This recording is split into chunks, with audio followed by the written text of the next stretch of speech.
Hello' everyone, কি খবৰ? আজি আকৌ মানুহটোৰ ডিমাণ্ড কি জানেনে? পোলাও খাব মন গৈছে বোলে। সেয়াই কথাৰ মতে কাম ওলাই আহিলোঁ দোকানলৈ বুলি জহা চাউল নিবলৈ। জহা চাউল যিহেতু ঘৰত নিয়া নাথাকে, সেইবাবে দোকানলৈতো আহিবই লাগিব। ওচৰৰ দোকানখন পকৰি বনাইছিলে, পকৰি লৈ ল'লোঁ। জহা চাউল নিয়াৰ পিছতে আকৌ বাইদেউ আহিছে, যিহেতু বাইদেউ ক'লে যে ক্ষীৰ খাবলৈ মন গৈছে বুলি। গধূলিখিনি সময়ত খাবলৈ একো নাছিলে, সেইবাবে ক্ষীৰকে বনালোঁ। তাৰপিছত ৰাতিৰ বাবে ৰেডি কৰিলোঁ। এইফালে পিঁয়াজ খিচমিচ কেইটামান তিয়াই লৈছোঁ। তিয়াই ল'লে খিচমিচকেইটা আচলতে ভাল হয়। আৰু এইফালে চাউলখিনি।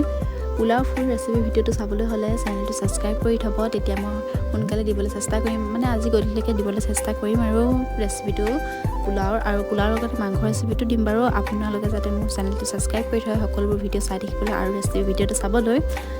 এইফালে দেখিছেনে মাংস ৰেডি হৈ গ'ল। মাংসৰ তেলখিনি ইমান ধুনীয়াকৈ ওলাইছে। আৰু আজি একেবাৰে চিম্পলকৈ অকল পোলাও আৰু মাংস, যিহেতু পোলাওৰ লগত বেলেগ কিবা কিবি লৈ ল'লে ভাল নালাগে।